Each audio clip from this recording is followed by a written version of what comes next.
10 ways to either avoid the friend zone, or if you are in the friend zone, to get out of the friend zone. I'm going to cover that in a little bit of depth. I got 10 ways. We're going to smash this out right now. Before we kick it off, I'm Dave, and this channel is dedicated to giving you no bullshit, novel dating advice for the modern man. So, how to get out of and how to avoid the friend zone. Number one, women hate people pleasers. I've already uploaded a video yesterday about this. I'll put it in the cards, or you can go back to the channel and watch that entire video. Women hate people pleasers. If you're a people pleaser, if you're too agreeable, you're too much of a nice guy, she's not really going to want to date you, is she? Because she cannot trust you. Nobody can trust a people pleaser. Women cannot trust them, because as soon as you leave and you go out into the real world, you're probably going to betray her somehow because you're too easily pushed around. Women cannot trust this type of man. Two, the problem here is, okay, you need to be aware of what you are losing. If, just say for instance, you've met a girl, you've got to know her a little bit, and you're sliding, you're on the cusp of sliding, or you have already slid into the friend zone, you need to be aware of what the consequences are of trying to turn her into a girlfriend. Just say you've caught some feelings as it goes. You need to be aware and be willing to lose her. So you need to think about it. Okay, well, what's more important? Her friendship or locking her into a relationship? What is more important to you? You need to think about that. And the gamble of going for the girlfriend and the possibility of losing her as a friend, is it worth the payoff? I dare say, if you're watching this video, it is worth the payoff. So therefore you should be going all out to try and turn her into a girlfriend, because, well, you're already in pain. Most guys that get friend zoned, it's painful experience. They don't want to be in there. So therefore it is definitely worthwhile going all out and trying to lock her in as a girlfriend. 3, stop being dishonest. That's exactly what you're doing. If you're hanging out as a friend, you're going shopping with her, you're hanging out with her, and you're probably a people pleaser as well, and she decides that, oh, we're going to go to her favorite cafe, and you just go along with it, you're being dishonest. You're not only being dishonest with her, but more importantly, you're being dishonest with yourself. 3 is stop being dishonest. Stand up for yourself. Be aware of what you want to get out of life, and stop taking second place, because this will negatively affect every other aspect of your life. 4, now don't be her counselor. Another problem with these people-pleasing, agreeable men that get friend-zoned is they're quite often the counselor. They're the guy that will get the phone call at 10 PM at night and then spend 2 or 3 hours on the phone to her, being her counselor because she's having problems with her disagreeable, aggressive boyfriend that goes out and gets what he wants and deserves in life, and you're the one that's not getting what you want and what you deserve in life. So don't be her counselor. And one way to avoid that is obviously make sure that you meet up in person. It is somewhat better if you're going to be her counselor, to meet up in person and make sure that you are showing, a bit more touchy, a bit more feely. Make sure that you give her lots of hugs, and you start to try and slowly evolve it from a friend into a more physical relationship. And that's definitely a very good tip. Don't be sitting at home on the phone as her counselor. Make sure that you meet her in person, and make sure that you start to make a little bit more plans for yourself as well. 5, and this is where I was leading in from the last one, is start to lead. Start to be a little bit more, make more plans. And instead of her saying, oh, this is my favorite cafe, say, hey, we went to there last time. Maybe we should go to my favorite one that's over here, and slowly start evolving every aspect of your friendship into you leading. Women like a guy who leads. Make sure that you start to say, oh look, that's awful food, that vegan stuff that you like, or that vegetarian stuff. Let's go to the steakhouse over here. I like the steak. You know, start leading, start showing her new experiences, and start deciding little things. If she wants to drive, say, hey, no, I got a better idea. We should take the train. We should walk over here and do this. Start leading a little bit and trying to control every aspect of the friendship and being the leader in the friendship. And after a while, she'll start getting used to you leading, and she might catch feelings. She might slowly start to catch feelings, because women are attracted to a man who leads. 6.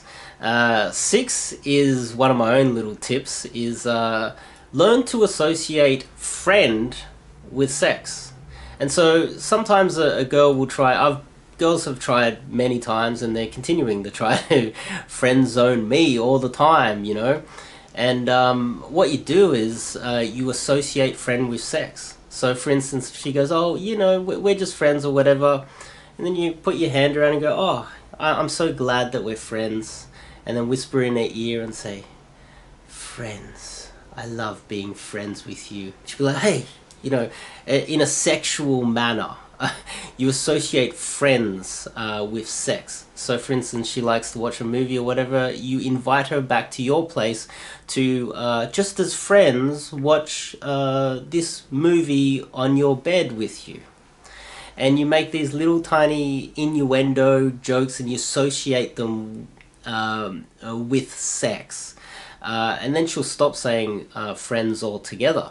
And then definitely another good tip is whenever she says friends, you can also be disagreeable, which is also a form of a way of attracting women, and say, look, I don't want to be your friend. You're a little bit over... I probably shouldn't say that, but if you dropped a few kilos, then I'd be interested. But, you know, like, you're close, and you start disqualifying her and making her... let her know that you're not her ideal woman as well. So disqualify her and associate friend with sex. These two things, it gives her like the ups and the downs, the emotional roller coaster of you constantly challenging her, and then after a while she may actually catch feelings for you. 7. Give her a nickname. Now, the powerful part of giving her a nickname, it's so powerful, because so for instance, I'm currently seeing a few girls at the moment. They all have nicknames. I have a girl called Stephanie, who is not her real name. I just call her Stephanie, and in the beginning it was like, what the hell? So that's her nickname, Stephanie. It's like an inside joke of ours. I've got another one, Nom Nom. And I don't know if you guys are aware of Nom Nom, as in hashtag Nom Nom, as in I like eating food. She's kind of cute, so I call her Nom Nom. Nom Nom Nom. It's not her real name, obviously, but it's an inside kind of joke. It's something that we share with each other. And when you personalize it, they're more likely to catch feelings for you. So you've already caught feelings for them. That's why you're watching this video in the first place. Another one, I just call her Bum. These are nicknames. These are playful, fun nicknames that in the beginning they'll say, what are you doing? Like, it's like it challenges them, and they find it funny, and after a while they get used to their newfound nickname, Bum Nom Nom Stephanie. And once you do that, then after a while she may catch feelings for you. 8. Continue to meet other women. You always need to be continuing to meet other women. I talk about that in my book. I break down game theory. I use game theory to explain my hypothesis, which is really just that the dominant strategy always is to continue to be meeting new women, so you've always got that tool in your belt just in case anything happens with the current relationship that you're in. It's always the most dominant strategy is to always be on top of your game, and meeting new women and continuously bringing new women into your life continuously, as a backup plan. It's the same as, for instance, people are always updating their LinkedIn profile and doing new courses to upskill at work in case the company goes bankrupt, or we have a virus that spreads around the world and everyone becomes unemployed and they need to upskill to get a new job. It is always good to have a backup plan, and that's why I believe that you should always be upskilling your ability to attract women and bring them into your life. And you can do that every single day that you leave the home by just being socializing with women and bringing new women into your life all the time. And you won't feel the hurt so much if you lose a girl that you're attracted to because she wants to continuously friend zone you. If you get out of the friend zone, she doesn't want to see you again, no worries, because you've always got more girls coming in. You've always got this, you're not in this needy place of loneliness where she's literally the only girl. Nine's very important, I think, and I think it's important to understand that it is more difficult to get out of the friend zone than to actually slide accidentally into it. So if you can identify that you might be sliding into the friend zone and be proactive in the very early stages of the relationship, then you can make sure you don't slide into the friend zone. And when you're in the trough, the dead of the friend zone, it is very difficult to get out of the friend zone. 10, I think, is the most important one. I've got a strategy for you to get out of the friend zone. Just say, for instance, you're watching this and you're wondering, how the hell can I get out of the friend zone? I've got a strategy for you. What you do is you let her know that you're going away or you got something on. So you're in a close friend-zoned situation where you're stuck in the friend zone, but you've got feelings and you're afraid to put it on her while you're continuously, so you're on this level, you're the guy, you're the same guy, and then automatically the next day you want her to see you as a different guy. That's not going to work. She sees you as that friend of hers. She sees you as the same guy as yesterday, and you think that putting it on her is going to change her mind, but you haven't changed. You haven't improved. There's no change to you. So she's like, well, you're the same guy as yesterday, and now you want a relationship, but the entire time we've been hanging out, you haven't changed, so what do I get out of it as a girl? Think about it logically. So one strategy, which is far better than just rule 2, putting it on the line and risking losing her, you take a break. You let her know that, you've got something on. You need to come up with an alibi. You're going away for a month or 2 months even.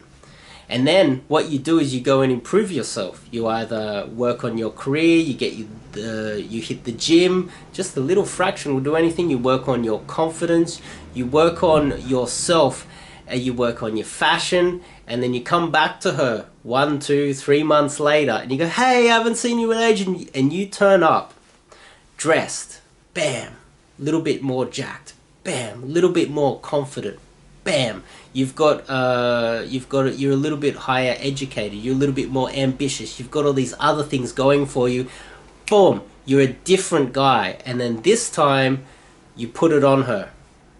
Then you put it on her. You come back 3 months later, a different man, and you put it on the same girl, and guess what's going to happen? You have a far higher, greater chance of success in converting her into a relationship girl than sitting in the same level and not changing, then just putting it on the next day. She's like, who the hell are you? You're the same, you're my friend. But you come around, and the reason why I say this, I learnt this from listening to women. I grew up surrounded by a lot of women. That's why I decided to give this type of coaching advice. I've heard so many stories of women saying, oh, remember that guy? He was like this weedy, nerdy guy in high school. 10 years later, I saw him. He was just a little bit more jacked, and he was a little bit more successful and a little bit more confident. And I just was like, wow, he's a different guy. I was attracted to him. I've heard that story from so many women. It is so common that that guy that they saw as a friend, or just this nerdy, agreeable loser, he comes back and bam, they notice the difference. And that difference gives you the leverage to convert her from a friend into your girlfriend. And one way I suggest that you do that is you go into the description and you sign up for coaching with me. And this is not just a sales thing. I actually believe that doing a proper boot camp by me and letting me hammer the hell out of you for I don't know how long, we either do boot camps or you do coaching with me, and I tell you how it is. I just tell you what you need to change in your life. And then 3 months later, you go back to that same girl, and then bam, you have a greater chance of success with that girl. If you like this video, make sure you click the subscribe button and click the bell icon so you don't miss out on any future videos I'll be bringing to you guys. And I've got my book, you can read that. And I've got a Telegram group if you want to chat with me one-on-one. I'll see you guys in the next video.